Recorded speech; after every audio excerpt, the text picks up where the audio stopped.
lainnya. Menurutnya ini sudah menjadi fitnah yang menyebar kemana-mana. Ya, sangat bagus karena pada akhirnya Pak Jokowi mengambil langkah hukum, atau bila Pak Jokowi mengambil langkah hukum tuh. Karena ini akan jadi semacam pembuktian final.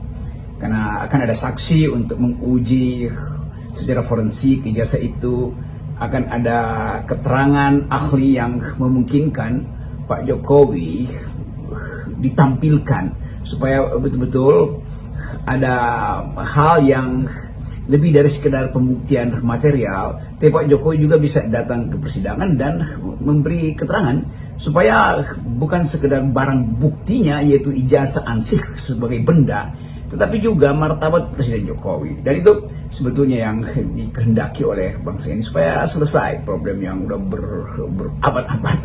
Sebetulnya kita sebut berabad-abad karena seolah-olah ini masalah yang akan diingat terus dalam sejarah negeri ini kalau tidak diselesaikan. Jadi mulailah dengan satu prinsip bahwa praduga tak bersalah itu hanya ada di depan pengadilan. Kalau rakyat menduga bersalah itu wajar aja karena rakyat menunggu Presiden Jokowi pada waktu dia masih presiden untuk menampilkan ijazahnya. Kan itu hal yang bukan biasa, sangat standar. Mengapa? Karena presiden adalah pemimpin publik. Lain kalau dia sekedar individu biasa, orang nggak akan peduli mau berbohong kayak mau, itu urusan moralnya. Tetapi karena beliau adalah pemimpin, maka orang menganggap bahwa dia dipilih untuk jadi pejabat publik, maka tidak boleh ada rahasia ke publik. Itu resiprokasinya begitu, tukar tambahnya begitu, diangkat untuk menduduki jabatan publik, maka konsekuensinya tidak boleh bikin rahasia di depan publik. Kan itu hal yang isi dari res publika, urusan publik itu segitu dasarnya. Lain kalau beliau adalah raja, maka tubuh privatnya harus dilindungi. Tapi tubuh privat Presiden Jokowi tidak terkait dengan ijazahnya. Mengapa?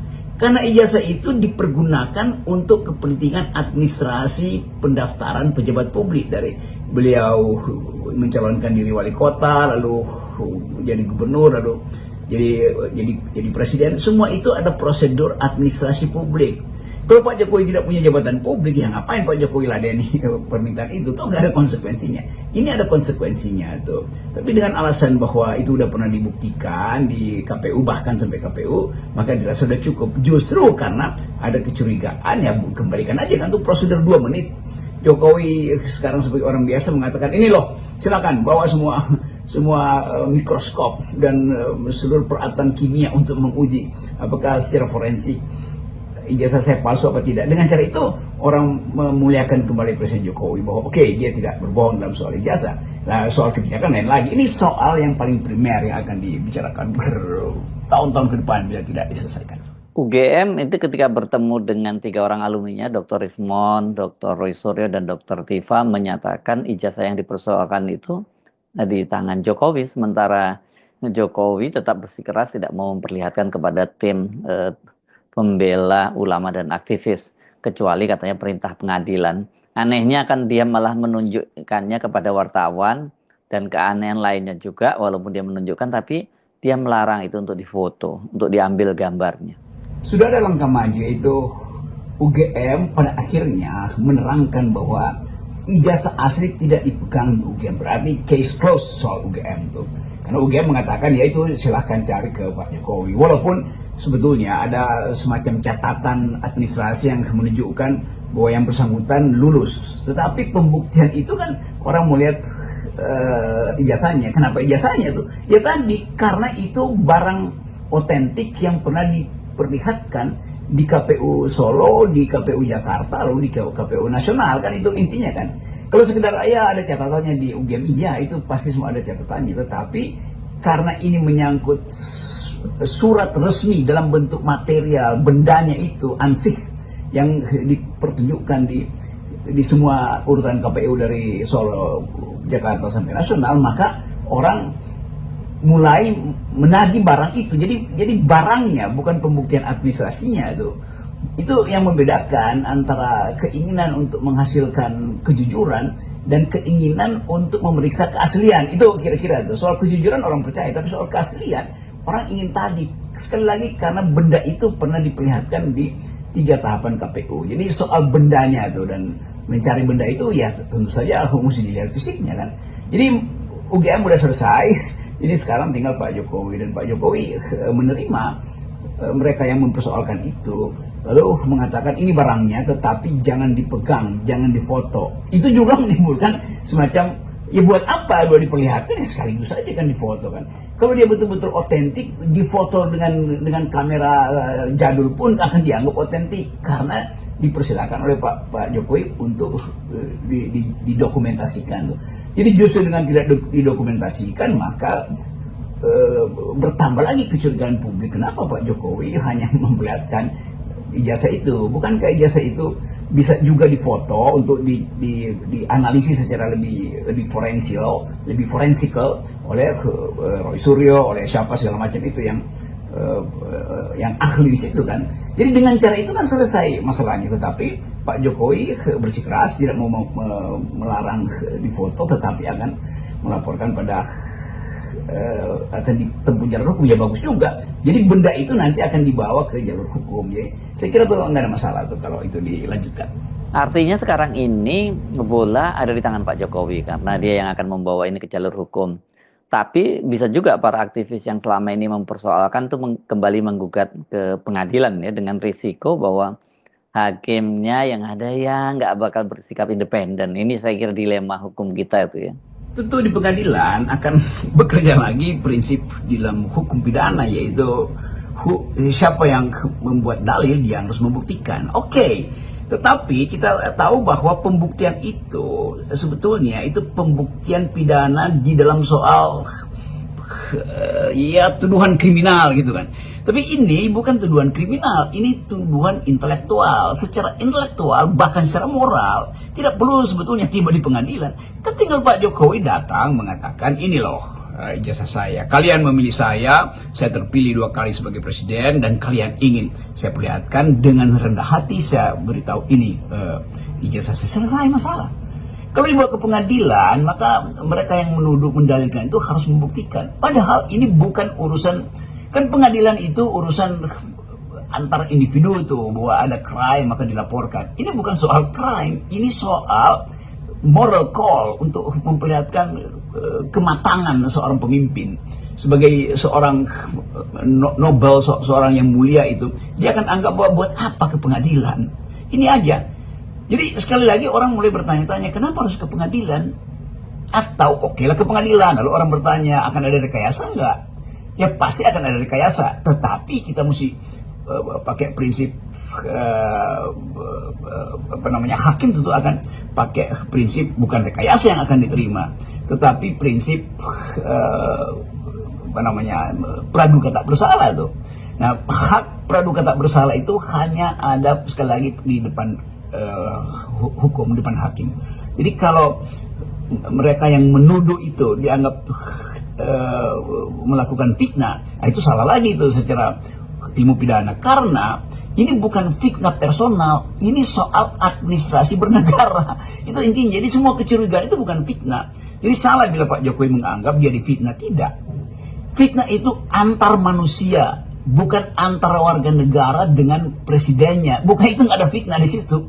Di dalam antara warga negara kalau berbohong atau menunjukkan hal yang merendahkan itu dianggap fitnah. Tapi ini warga negara dengan kepala negara, nggak ada delik fitnah warga negara pada kepala negara.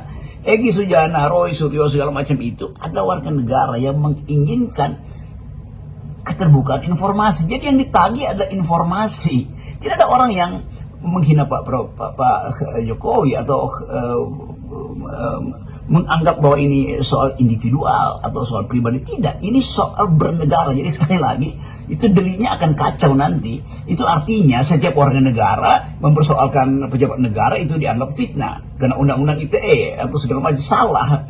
Fitnah itu adalah dendam pribadi antar orang, bukan antara warga negara dengan kepala negara. Hubungan warga negara dan kepala negara adalah hubungan pertanggungjawaban legitimasi, begitu dalilnya tuh. moral code itu harus ada di situ tuh. Jadi sekali lagi jangan sampai ini jadi soal Pak Jokowi melaporkan sebagai fitnah, lalu lawyer-lawyernya mencari cara supaya itu fitnah. Itu ngaco sebetulnya itu. Saya mau jadi saksi ahli di situ untuk menerangkan bahwa tidak ada fitnah antara warga negara dan kepala negara. Itu prinsipnya itu. Saya pikir Rocky sangat menarik ya kalau Pak Jokowi membawa kasus ini ke pengadilan ya. Kalau kemudian dasarnya Jokowi merasa dicemarkan nama baiknya, difitnah gitu. Nah, ini bagaimanapun juga sekarang ini kan para hakim juga tengah dalam sorotan. Banyak sekali hakim yang ditangkap karena menerima suap gitu, dan kasus ini pasti akan sangat menjadi perhatian publik, bukan hanya di domestik tetapi juga menjadi perhatian dunia internasional. Ya benar Herso, kalau pengadilan itu dibuka ini akan jadi kelas akademis lagi, akan jadi duel argumentasi. Apakah ini pidana? Apakah fitnah itu boleh diajukan antara pemilih dan yang dipilih, antara presiden dan pemilihnya? Kan itu masalahnya kan. Jadi akan jadi konyol sebetulnya. Nah, saya cuma mau ingatkan pada para lawyernya Pak Jokowi, kalian akan ada dalam jebakan intelektualitas. Jadi akan diuji pengetahuan kalian tentang apa yang disebut hubungan individual yang diatur dalam KUHP itu. Kalau tiba-tiba nanti hakim bilang ini warga negara versus kepala negara itu, gimana pidananya sih situ kan? Jadi ini soalnya tuh. Jadi forum yang disebut sebagai kasus ini nggak ada kasus pidana di situ. Nah itu kasus pidana artinya hubungan subjek dengan subjek. Ini hubungan antara warga negara dan kepala negara. Warga negara menagih informasi supaya terdapat semacam keteduhan di dalam negara. Jadi kalau dibilang bikin ribut, bikin gaduh, ya kenapa kegaduhan itu muncul? Karena kepercayaan presiden pada warga negara tidak ada. Demikian juga kepercayaan sang warga negara pada presiden makin tidak ada. Nah supaya itu terjadi saling kepercayaan, maka dibukalah itu dalam persahabatan antara warga negara yang menuntut ijazah itu dan kepala negara yang mengerti bahwa tuntutan itu tuntutan publik, bukan tuntutan personal.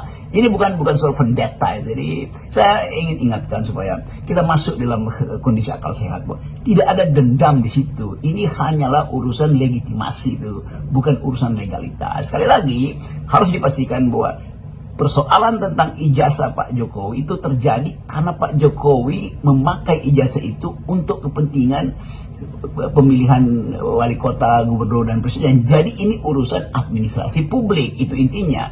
Nah kalau orang mencurigai, maka itu artinya orang merasa bahwa ada satu proses yang mungkin tidak ditempuh secara benar tuh, yaitu KPU, mungkin KPU Solo, KPU Jakarta, atau KPU Nasional hanya melihat fotokopinya. Kan itu juga soal yang mesti diyakinkan supaya ada keyakinan moral bahwa Joko Widodo waktu mendaftar betul-betul tiba dengan kejujuran. Itu soalnya, hanya itu aja kan. Jadi ini sekali lagi jangan dipermasalahkan panjang lebar sehingga timbul kekerasan, timbul rasa benci, timbul rasa tidak percaya. Jadi biarkan persahabatan antara warga negara itu berlangsung antara Jokowi dan warga negara Indonesia yang merasa bahwa Pak Jokowi kenapa menahan ini sehingga timbul kegaduhan. Kan kalau Pak Jokowi ada moral call, ada panggilan moral, dia bilang aja ini loh, silakan kalian pakai, bahkan saya temani kalian untuk menguji itu secara forensik, bahkan secara itu. Nah itu dari situ nobleness-nya itu muncul lagi. Jadi kita balik pada prinsip bahwa yang ditagi adalah legitimasi, yang ditagi ada jangan sebut kejujuran moral, nanti problem lagi dengan situ. Yang ditagi adalah sikap etis. Nah itu dari Pak Jokowi, bukan sikap politisnya, apalagi sikap yuridisnya. Saya kira itu analisis melalui percakapan saya dengan Hersu Penowo. Terima kasih.